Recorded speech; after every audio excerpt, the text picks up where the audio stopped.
खबर जिसे देखकर आपको भी चौकन्ना हो जाने की जरूरत है।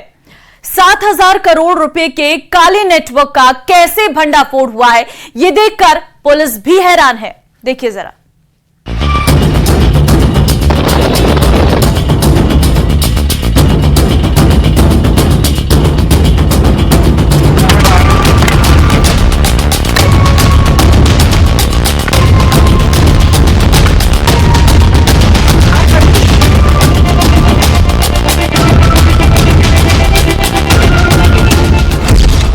साइबर ठगों के खिलाफ बड़ी स्ट्राइक। राजस्थान के भरतपुर में लाइव रेड।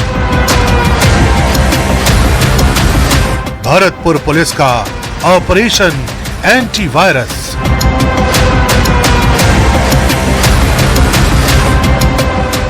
टीवी के इतिहास में पहली बार न्यूज 18 इंडिया आपको एक ऐसे लाइव ऑपरेशन की तस्वीरें दिखाने जा रहा है जिसे देखकर आप चौंक जाएंगे। साइबर ठगी और सेक्सटॉर्शन को लेकर बीते कई दिनों से राजस्थान का मेवात इलाका बदनाम हो रहा है। सरकार को लगातार इस अपराध से जुड़ी शिकायतें मिल रही थी, इसलिए साइबर अपराधियों के नेक्सस को ध्वस्त करने के लिए सीएम भजन लाल शर्मा ने भरतपुर रेंज के आईजी राहुल प्रकाश को जिम्मेदारी सौंप दी। हमारी सरकार इसको लेकर के बहुत ज़्यादा फर्म थी कि इसमें परिवर्तन लाना है इस स्थिति में, इसको अब और ज़्यादा बर्दाश्त नहीं किया जाएगा। तो राजस्थान सरकार और हमारे पुलिस मुख्यालय डीजीपी सर के निर्देशों के अनुसार ऑपरेशन एंटीवायरस की शुरुआत भरतपुर रेंज में 1 मार्च 2024 से की गई। चूँकि जो साइबर ठगी का हब है राजस्थान में वो मेवात है, और मेवात का हमारा बहुत बड़ा पार्ट जो है वो डीग जिले में आता है, भरतपुर रेंज के। भरतपुर राजस्थान, हरियाणा और उत्तर पूर्वी राजस्थान का मेवात इलाका ऐसे अपराधों का एपी सेंटर माना जाता है। राजस्थान के भरतपुर जिले का डीग भी इसी इलाके में आता है। यहाँ से आए साइबर ठगी के आंकड़े बेहद चौंकाने वाले हैं। दावा किया जाता है कि इस इलाके से साइबर ठगों ने दुनिया भर से अब तक 7,000 करोड़ से ज्यादा की ठगी की।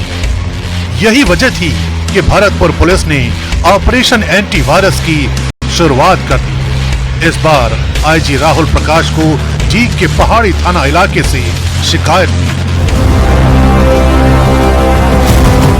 मोबाइल की लोकेशन को ट्रेस करते हुए छापेमारी के लिए 2 टीमें बनाई गई। एक टीम जीप से रवाना हुई तो दूसरी बाइक पर। पहाड़ी थाना क्षेत्र में एक ऐसा स्थान है जहां हमें कोई कंप्लेंट मिली है। उस कंप्लेंट को वेरीफाई करने के लिए और उन संदिग्ध व्यक्तियों की तलाश करने के लिए कई टीमें कलेक्ट की गई हैं, जिनको ब्रीफ किया गया है। अब टीम पहाड़ी से 10 किलोमीटर दूर भौरी गांव पहुंच गई, जहां ठगों की तलाशी के लिए घेरेबंदी शुरू कर दी।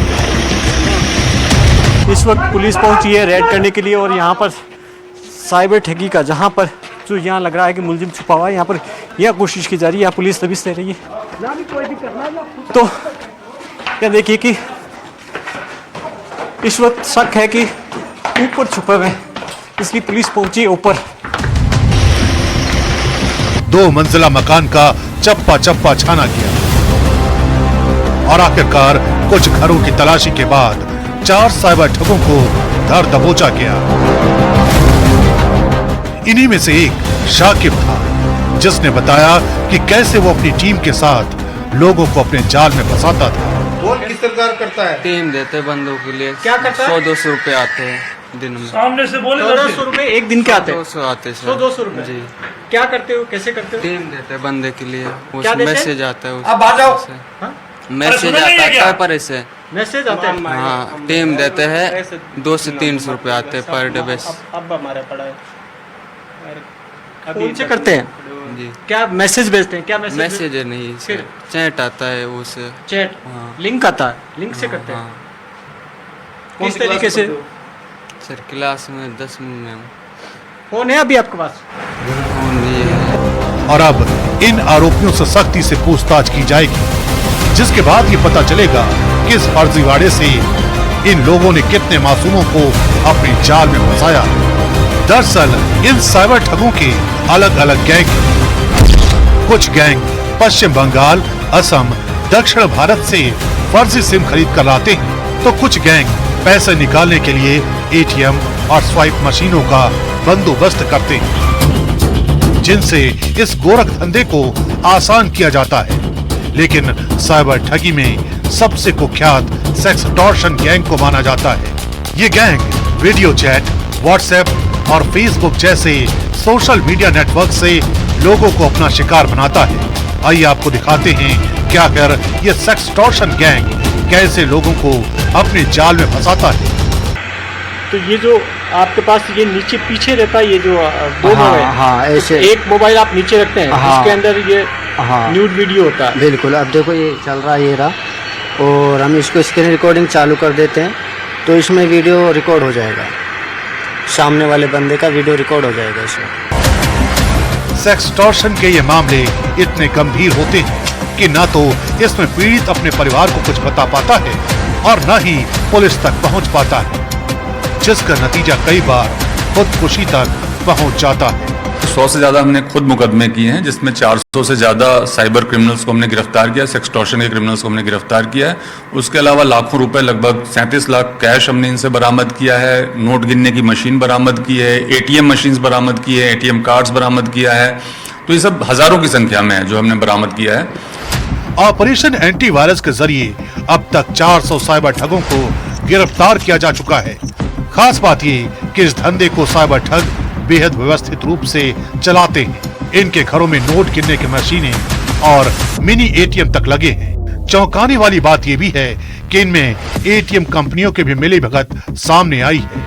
दावा तो ये भी किया जाता है कि मेवात के इन साइबर ठगों ने जयपुर और दिल्ली जैसे महानगरों में कोठियां और बड़े बड़े फ्लैट खरीद रखे हैं। लेकिन जब से ऑपरेशन एंटीवायरस शुरू किया गया है, तब से साइबर अपराध में 55% की कमी दर्ज की गई है।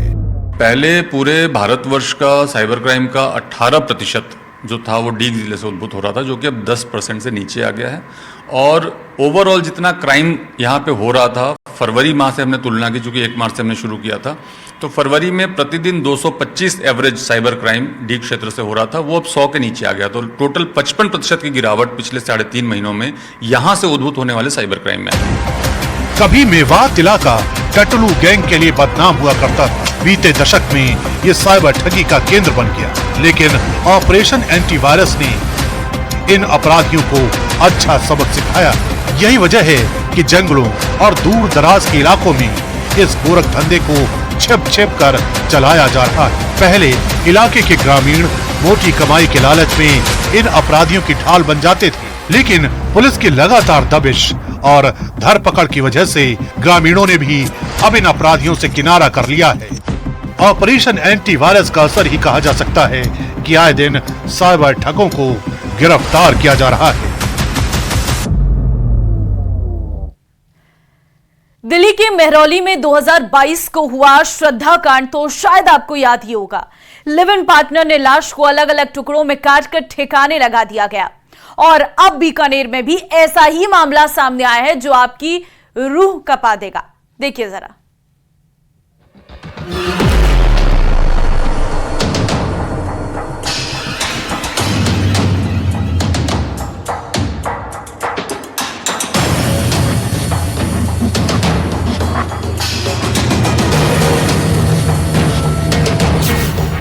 साजिश, हत्या और टुकड़ों में फेंका। पहले सिर धड़ से अलग किया, फिर हाथ काटकर नाले में फेंका।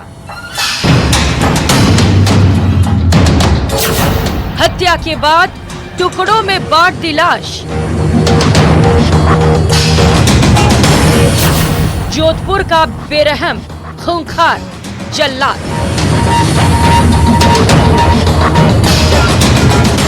ये तस्वीरें आपको विचलित कर सकती हैं, क्योंकि ये महिला का कटा हुआ सिर और उसके दोनों हाथ की तस्वीर है जो नाले से बरामद की गई है। तस्वीरें हम आपको नहीं दिखा सकते, लेकिन ये वारदात सुनकर जरूर आपकी रूह कांप जाएगी। बीकानेर में प्रेमी के साथ मिलकर सहेली ने ही सहेली की हत्या कर दी। दोनों ने मिलकर गड़ासे से काटकर उसका सिर धड़ से अलग कर दिया। दोनों हाथों को भी काट दिया। हत्या के बाद दोनों ने उसके शरीर के टुकड़े टुकड़े कर दिए और फिर लाश के टुकड़ों को बीकानेर और जोधपुर में फेंक दिया। पुलिस को 6 दिन पहले युवती का धड़ बीकानेर में मिला था, तो सिर और दोनों हाथ आज जोधपुर में मिले हैं। आरोपी विकास और उसकी प्रेमिका संगीता दोनों लिव इन रिलेशनशिप में रहते थे। संगीता ने न सिर्फ अपने प्रेमी के साथ मिलकर अपनी सहेली मुस्कान की हत्या की, बल्कि उसके शव के टुकड़े टुकड़े करके ठिकाने भी लगा दिया। लिव इन में रहते थे आरोपी विकास और संगीता। संगीता की मुस्कान के साथ थी अच्छी दोस्ती। मुस्कान ने लिव इन में रहने से रोका तो हत्या की। घर बदलने के बहाने लेकर गए और मार डाला। विकास ने गला घोटा और गड़ासे से गला काट दिया। दोनों